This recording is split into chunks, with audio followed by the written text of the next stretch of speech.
Good morning. Today I am going to start with Module 5,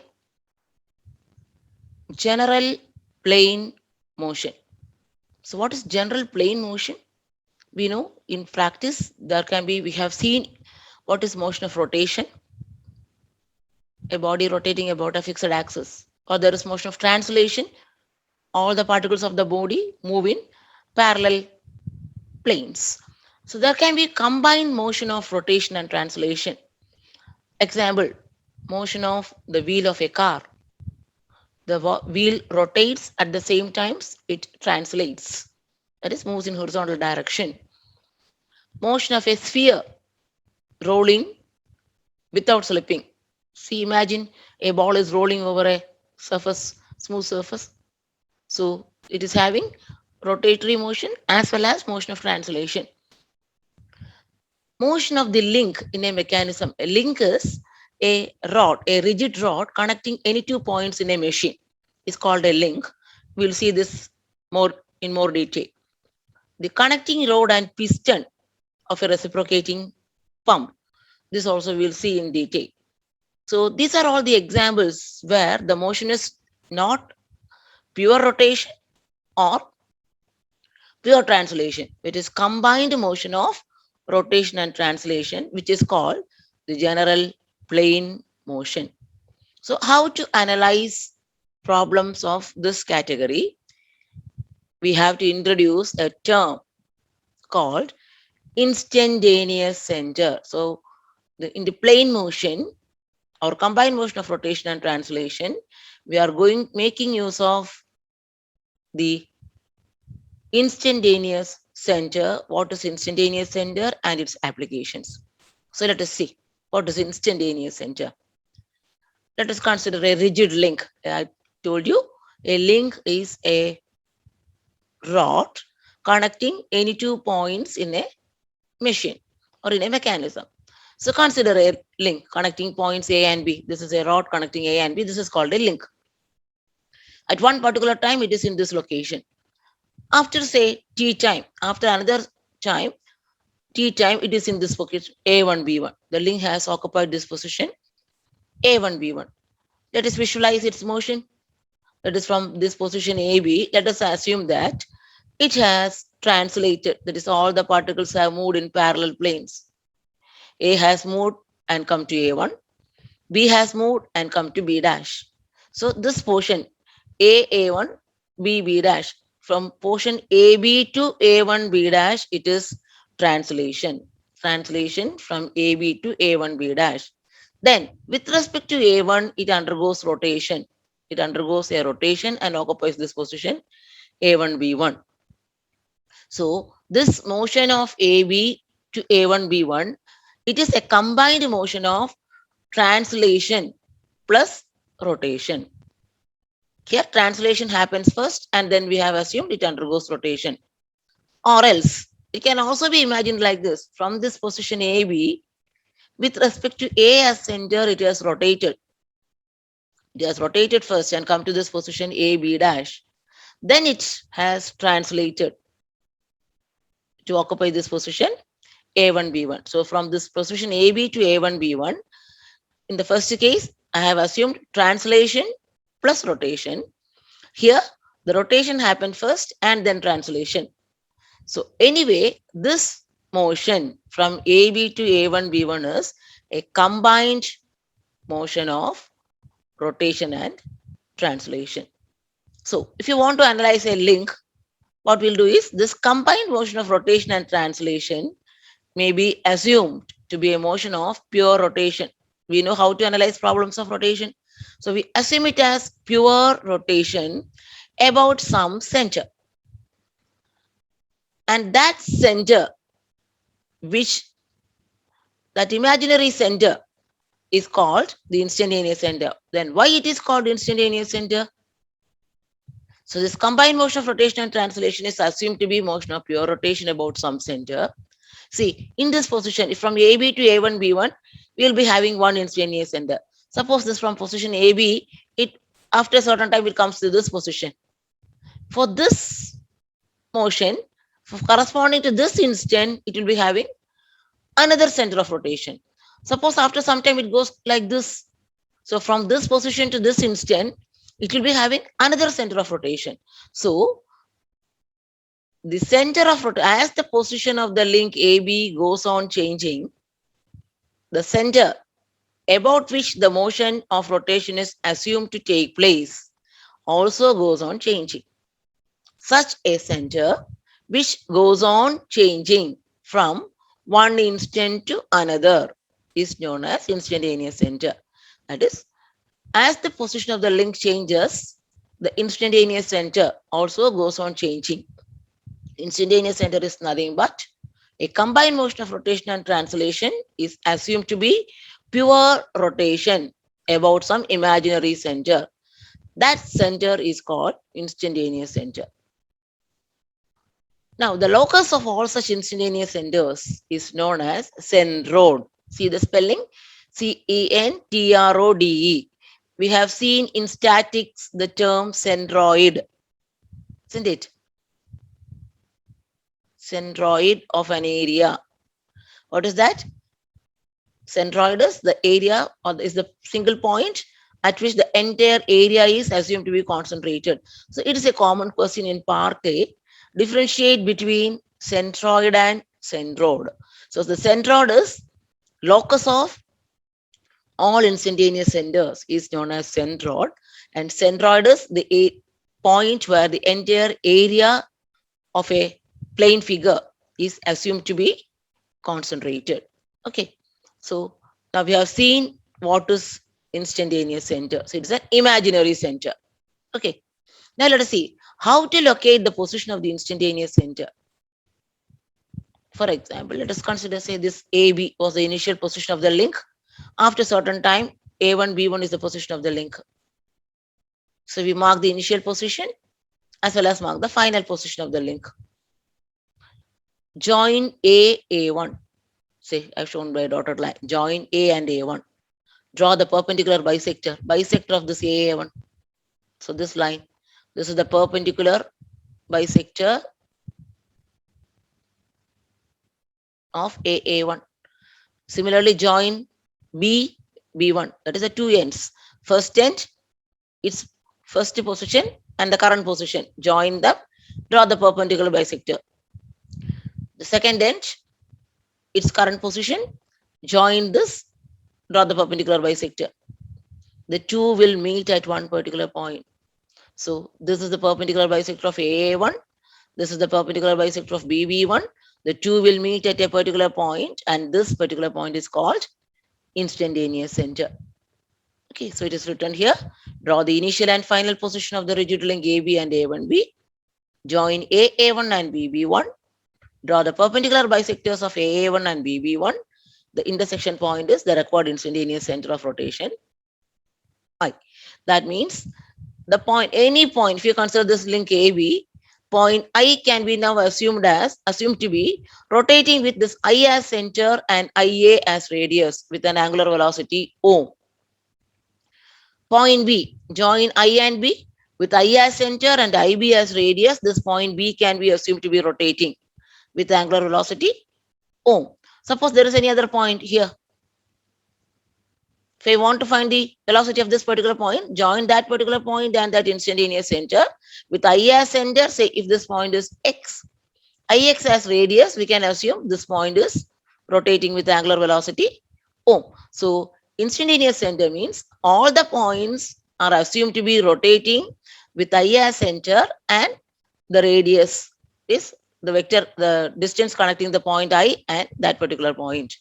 Okay, so with I as center, all the points in the length rotate with angular velocity O. So what about the linear velocity? If this point I is rotating, this is the radius vector. The linear velocity of this point will be perpendicular to the radius vector. So this is IA is the radius vector. Normal to that will be the direction of linear velocity of A. So linear velocity of A, VA is equal to IA into O. And it will be acting perpendicular to IA. Similarly, linear velocity of point B will be connect I and B, draw a line at normal to that. So at right angles to IB, VB will be equal to R into O. So IB into O. and perpendicular to IB. So from these two, I can write VA by VB is equal to IA by IB. That means the velocities of points, linear velocities of each point in the link is proportional to the distance of that particular point from the instantaneous center. So if I want to find the velocity of a particular point here, join that particular point and I and find out this radius vector. So that radius into ohm will give you the velocity of this point, and the velocity will be at right angles to this radius vector. Okay, so this is the usefulness of instantaneous center. We can easily locate instantaneous center, and the linear velocities of any point can be obtained as the angular velocity ohm into radius vector. So making use of this principle, we'll be having small numerical examples. We can get it in part A for 5 marks, for 3 marks, or even in part B for 5 marks. It's a very simple question, a part A question. A link AB, 2 meter long, is moving in a vertical plane at a certain instant. When the link is inclined at 60 degrees to the horizontal, the point A is moving horizontally at 2 meters per second, while B is moving in a vertical direction. Find the velocity of B. Also find the angular velocity of the link AB. So let us link AB 2 meter long. So I have marked a link AB 2 meter long at a certain instant 60 degrees to the horizontal. So I have marked a line AB 2 meter long 60 degrees with horizontal. Point A is moving horizontally at 2 meter per second. So A is having a velocity VA 2 meter per second in the horizontal direction. Point B is moving in vertical direction. So this is the direction of velocity of B. We are not given the magnitude, we are given the direction of velocity of B as vertical. We are asked to find the numerical value of velocity of B. So what is the velocity of B? So this scent, it moves in horizontal direction. This scent moves in vertical direction. So let us find out the instantaneous center first. So instantaneous center will be located. From this we can see instantaneous center is located on the normal to the velocity. This is the velocity, normal to the velocity. This is the velocity, it's normal to the velocity. So draw a line at right angles to VA. So this is the line. Draw a line at right angles to VA. Draw a line at right angles to VB. This is VB at right angles to VB. That is, if this is the link, this end is moving horizontally, you drop a line perpendicular to that. This end, it is given in the question, it is moving vertically. So draw a line at right angles to that. So horizontal line. The intersection point, that will be the instantaneous center. Now we can assume this point B with respect to I and IB as radius, it is rotating in an anti-clockwise direction. With I as center, IB as radius, it is rotating in an anti-clockwise direction, so that the linear velocity's direction is upward. This point A with I as center, IA as radius, it is also rotating in anti-clockwise direction. Only if it's moving anti-clockwise direction, this will be the direction of velocity. So in this angular velocity, let it be O. Okay, that is what is done here. So the point B and A are rotating with I as center and O as angular velocity in the anti-clockwise direction. So let us find out. VA by VB equal to IA by IB. We have the equation. So VA is given 2. What is IA? This is IA. How will you find out IA in this triangle? This side is 2 meter. If this is 60, this angle is also 60. So sine 60 is equal to IA by 2. So IA is equal to either in that way or IA by IB directly found out here. Here it is directly found out. What is IA by IB is tan 60, isn't it? IA by IB is opposite side by adjacent side tan 60. So VA is 2. 2 by VB equals tan 60. From that we get B. VB is equal to 2 divided by tan 60. We'll get 1.15 meter per second. Now we are asked to find out the angular velocity also. Angular velocity ohm. How will you find out? V is equal to R omega. V is equal to R omega. Therefore, omega is equal to V by R. So if we take VA, VA by IA. VA by IA. If you take B, it will be VB by IB. Anyone will do. So I have taken VA by IA. The value of IA is 2 sine 60. So we got the angular velocity. It is anti-clockwise. So it's a very simple example. Just making use of the principle. VA velocities are proportional to the distance from instantaneous center, and V is equal to R omega.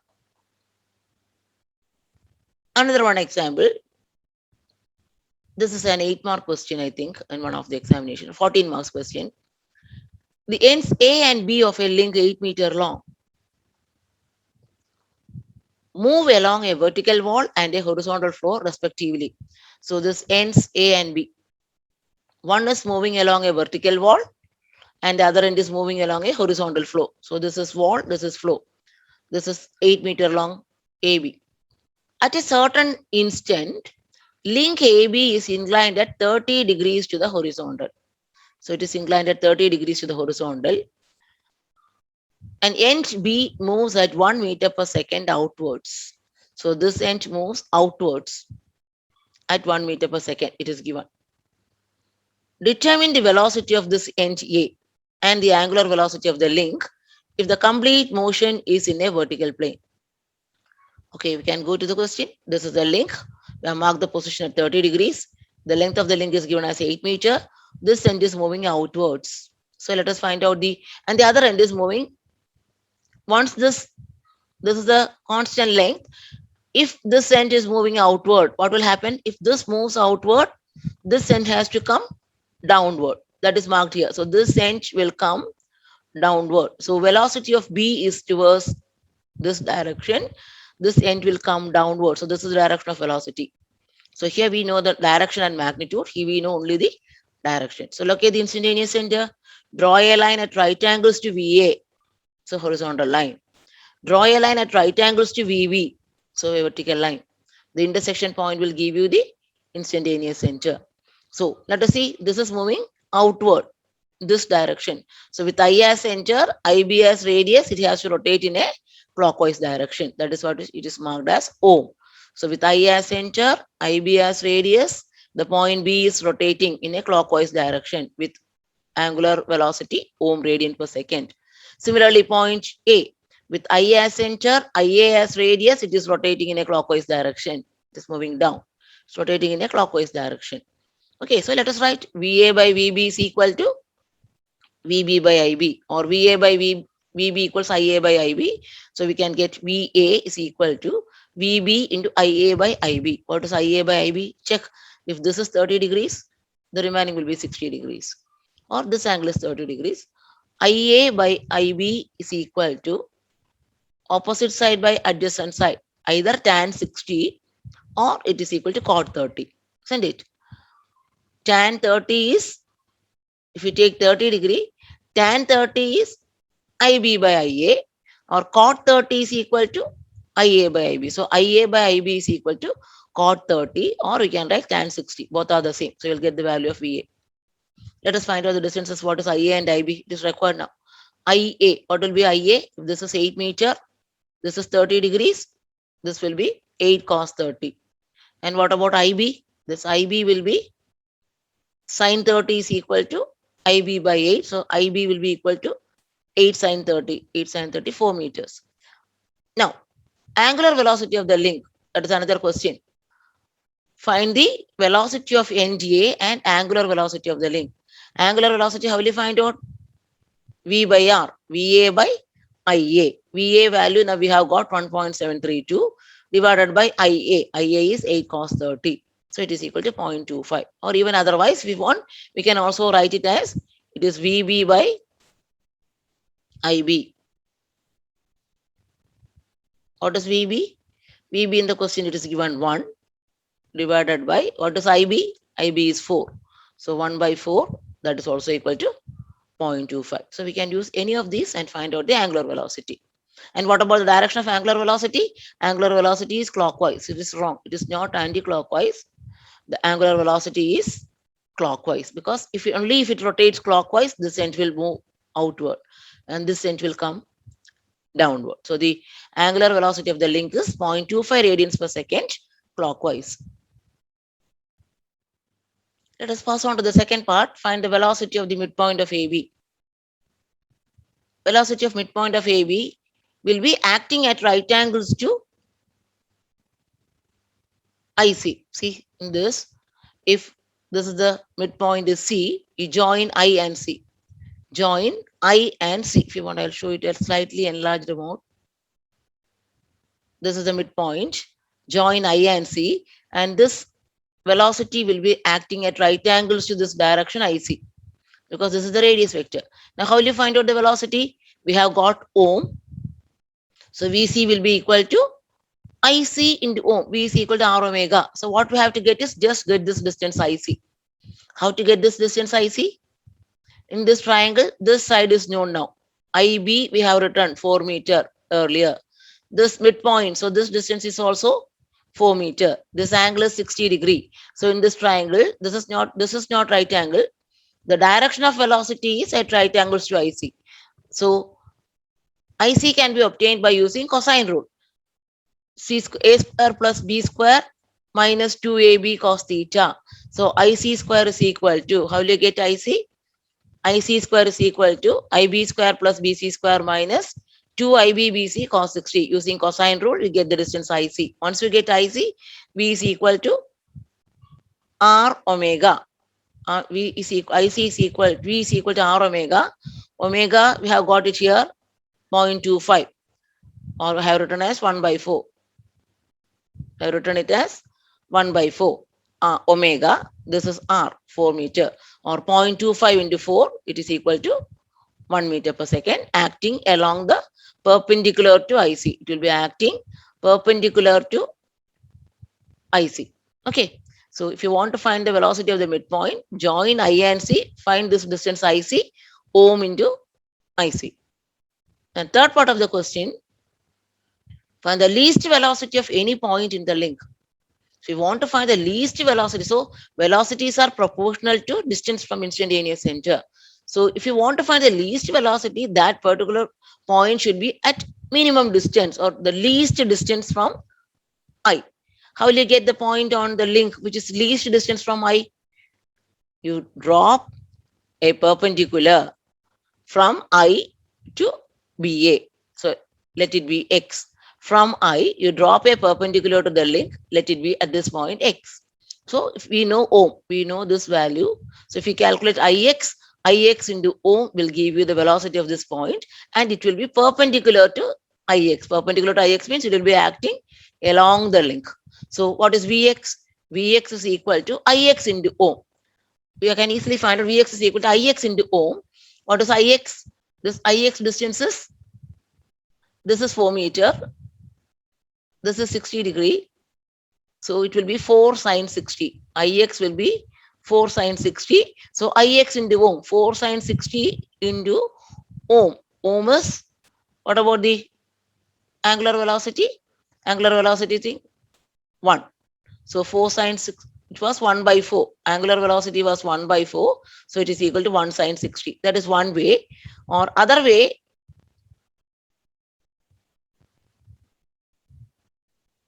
we have written Vx by Ix. Vx by Ix is equal to Vb by Ib. That way also you can do. Velocities are proportional to distance. Vx by Ix equals Vb by Ib. Therefore, Vx equals Vb into, Vb is 1, Ix by Ib. Ib 4 sine 60, Ib is equal to 4. That way also we get this answer. So this is just the principle of velocities are proportional to distance from instantaneous center. And this one university question, May 2019. You can take down this question and try to answer it.